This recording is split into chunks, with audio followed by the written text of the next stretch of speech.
Alors, aujourd'hui, un extrait du livre Et si la maladie n'était pas un hasard du docteur Thomas Lamotte.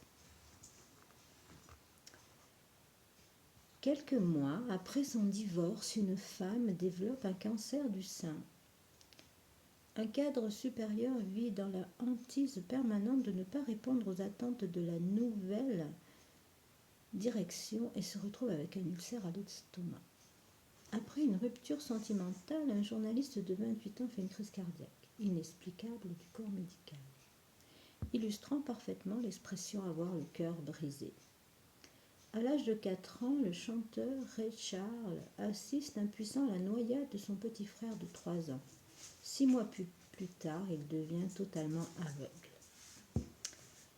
Une femme est invitée à quitter son poste du jour au lendemain pour être remplacée par plus jeune qu'elle. En 2 jours, elle développe une infection.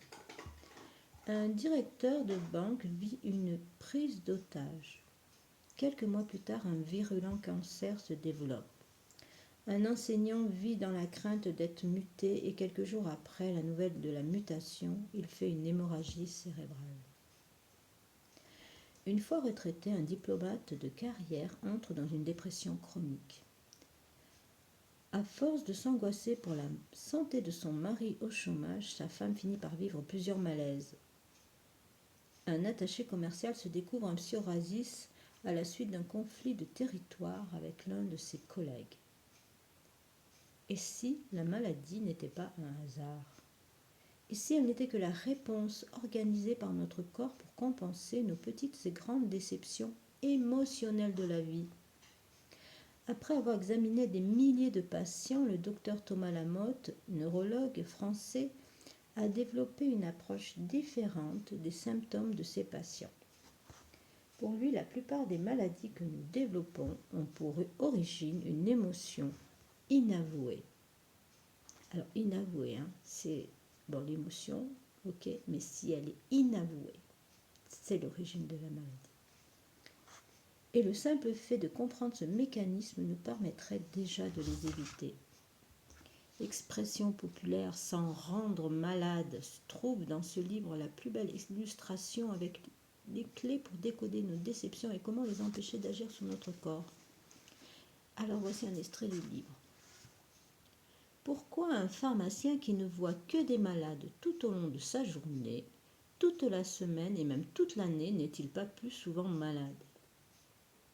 Pourquoi après avoir vu en un jour 20 personnes terrassées par la grippe, soit 100 en une semaine, un généraliste non vacciné ne l'attrape-t-il pas non plus?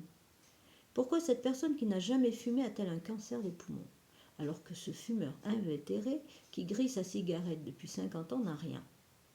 Pourquoi les femmes séparées ou divorcées sont-elles la majorité des cancers du sein? Pourquoi tous les hommes ne font-ils pas un cancer de la prostate? Depuis mes premières années de médecine, je me suis intéressée aux causes de la maladie.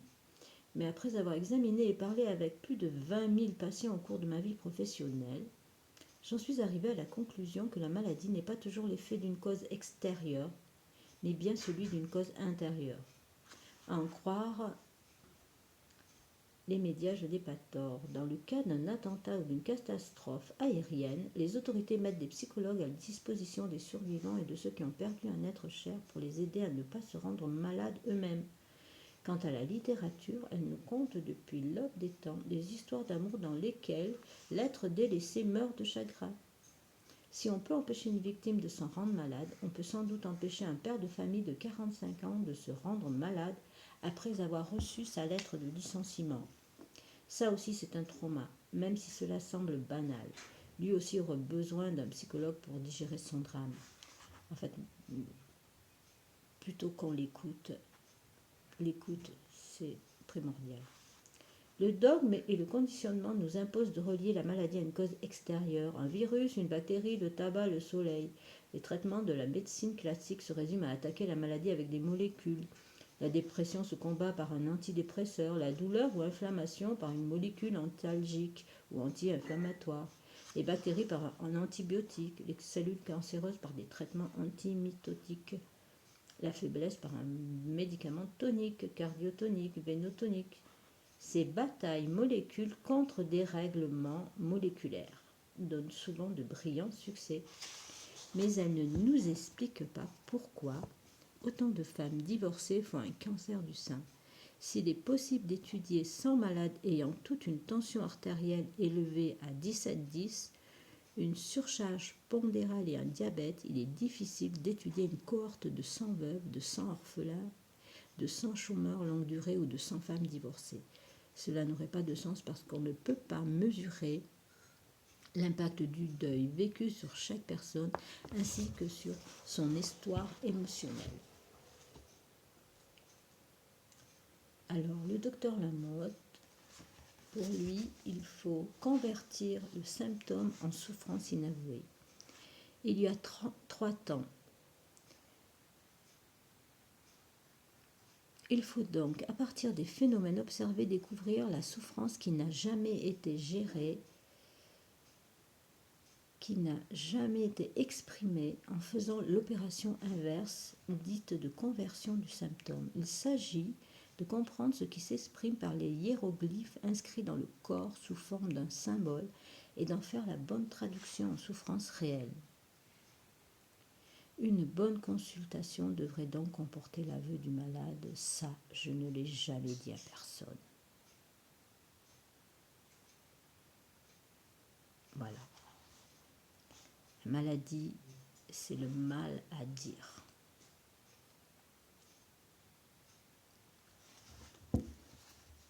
Voilà, j'espère que ça vous a plu. C'était le docteur Pierre-Jean Thomas Lamotte. Je vais vous mettre sous la vidéo les liens pour le livre.